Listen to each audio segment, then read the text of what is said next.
আসলে আমাদের কোনো এরকম কোনো উদ্দেশ্য না। আমাদের কথা হচ্ছে যে সোনালী হাঁস দেশের পণ্য, সেটা আমরা বাংলাদেশে বিদেশে যেখানে আছে আমরা চাচ্ছি এটা ছড়িয়ে দেওয়ার জন্য। আর আরেকটা কথা হচ্ছে এটা দেশের সম্পদ। তো আমার মতন যে নারীরা আছে, যদি কারো উৎসাহ থাকে, উদ্যোগ থাকে আমাদের সাথে কাজ করার জন্য, সোনালী হাঁসের জন্য, তো একসাথে কাজ করতে পারবে। তো মালিক ভাইয়ের সাথে আমি একাত্ম প্রকাশ করতেছি। এটা কি আপনার নিজে হাতে তৈরি করা? হ্যাঁ, এটা আমার নিজের হাতে তৈরি করা। না না, আসলে এটা তো হাত দিয়ে তৈরি করা যায় না। এটা অবশ্যই এটা কিনে নিজে একটা ডিজাইন তৈরি করে এবং টেলার্সের কাছ থেকে এটা পণ্যটা বসে আমি এটা কাজ করছি। না না, বর্তমানে আমি শাড়ি তৈরি করেছি। যদি কারো আগ্রহ থাকে অন্য কিছু তৈরি করার, অবশ্যই আমাদের সাথে যোগাযোগ করলে আমরা করে দিতে পারবো। পলিথিন নিষিদ্ধের ব্যাপারে কি আপনি একমত? হ্যাঁ, আমি একমত। কারণ পলিথিন দেশের আসলে এটা কোনো সম্পদ না। এটা দেশ, এটা নষ্ট হয়, দেশের উন্নত হয় না। আর পাটি পণ্য যদি আপনারা দেশকে বলেন সোনালী হাঁসের জন্য কিছু করেন, তাহলে অবশ্যই সামনে কিছু হবে, অবশ্যই সামনে আগায় নিবে। কারণ দেশের যে পরিস্থিতি এখন, আমার মনে হয় দেশের বাইরে যদি এই পণ্যটা যায়, বিভিন্ন জায়গায় যদি ছড়ে ছিটে যায়। অলরেডি আমাদের সরকার পরিবেশ উপদেষ্টা অলরেডি পলিথিন নিষিদ্ধের ব্যাপারে ঘোষণা দিয়েছে। এতে জনগণ কতটা সচেতন হবে বা এই আইন মেনে চলতে কিনা? আসলে এটা তো সরকার অনেকেই অনেক কথা বলে। যখন যে সরকার আসে তখন সেই সরকারের কথাটাই মানুষ বলে। আসলে ভালোর দিকে না যে ভালো তো সামনে হচ্ছে না, দেখা যাচ্ছে সেটা অন্যদিকে হচ্ছে। আচ্ছা, যাই হোক, রাজনীতি নিয়ে এসব বলার দরকার নাই। আমরা দেশের সম্পদের জন্য কাজ করতে চাচ্ছি, দেশের উন্নয়নের জন্য কাজ করতে চাচ্ছি, এটাই দরকার। এই পাটের পোশাক দিয়ে আপনি কি কি পোশাক তৈরি করছেন? শুধু শাড়ি ছাড়া অন্য কিছু? না না, আমি এটা মালিক শ্রমিক আব্দুল মালিককে দেখে, এই পণ্য দেখে আমার উৎসাহ জাগলো যে আমি একটা কিছু করব দেশের জন্য, ওনার সাথে আমি কাজ করব। তো আমি ওনার সাথে একমত।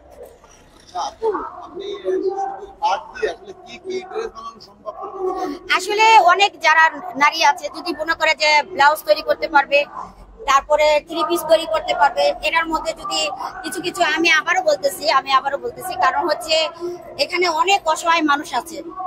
এটা আপনারা জানেন, আপনারা দেশে বিদেশে ঘুরেন, আপনারা জানেন যে কত রাস্তাঘাটে কত অসহায় মেয়েরা আছে, কিন্তু তারা দুমুঠো ভাত খেতে পারতেছে না। তারা বিভিন্ন জায়গায় দুর্নীতি করতেছে, অনেক খারাপ কাজ করতেছে। সেটা কি দোষ হচ্ছে সরকার? সেটা কি দোষ হচ্ছে সাংবাদিক? দোষ দেওয়া হচ্ছে? আসলে না।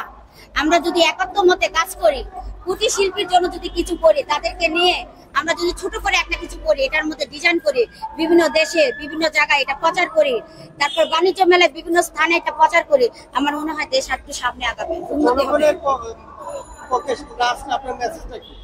জনগণের পক্ষে আমার একটাই কথা, আমি সময় এগিয়ে আছি, তোমরাও আসো, তোমরাও পারবে।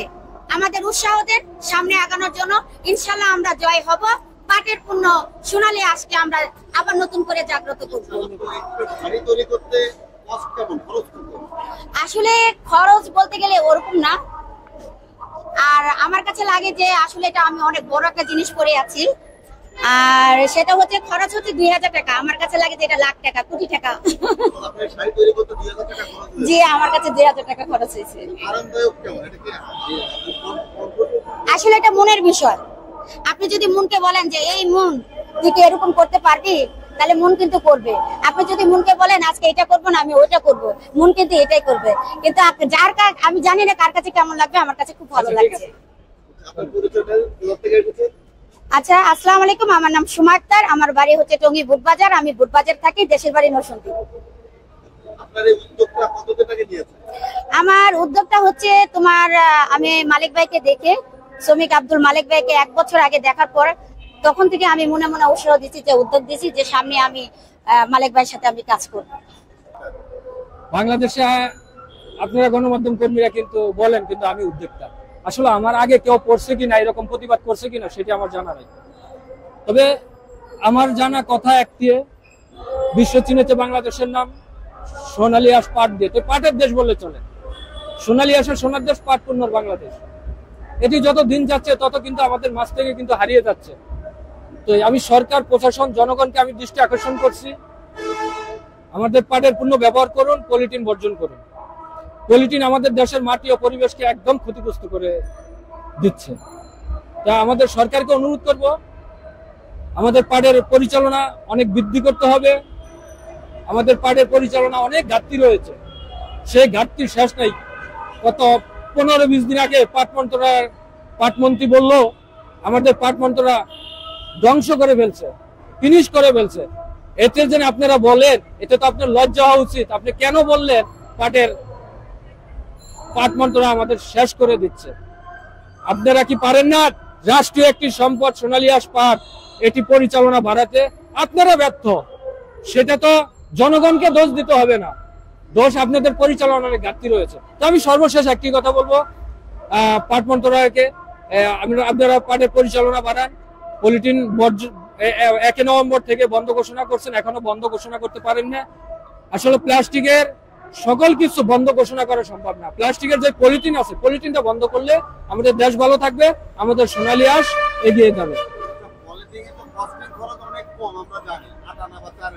আমি বললাম 1 পয়সা, ওই 1 পয়সা আমরা খারাপ জিনিসটা বেশি দেখি, তার কারণ আমরা পাও দেওয়া পছন্দ করি একটু বেশি। আর ওই যে একটা ব্যাগে যে 10 টাকা খরচ করে একটা ব্যাগ বানাবো, সেটা আমরা করব না। সেটা তো আপনাদের কারণে আপনারা কিন্তু দেশটা ঝুঁকিপূর্ণ ফেলছে, দেশের পরিবেশ নষ্ট করছে। আরে ভাই, আমি তো একক কথা বলতেছি না, আমি আপনার কথা বলতেছি, তার কথা বলতেছি, আমার কথা বলতেছি, এই দেশের মানুষের কথা বলতেছি, রাষ্ট্রীয় একটি সম্পদ বাঁচানোর জন্য কথা বলতেছি। তো আমি সর্বশেষ একটি কথা বলবো, সবাই ভালো থাকবেন, সুস্থ থাকবেন, পলিথিন বর্জন করবেন, পাটের পণ্য ব্যবহার করবেন। আপনি শুধু এটাই ড্রেস বানিয়েছেন না অন্য ড্রেসও বানিয়েছেন? আমার 5 সেট আছে। হ্যাঁ, এটা তো হাতের ব্যাগ, এটা বাজারের ব্যাগ, এটা পাট দিয়ে বানানো? এটাও পাট। আমি পাটের সবচেয়ে ব্যবহার করি। টুপিটাও পাট দিয়ে বানানো? টুপিটাও পাট।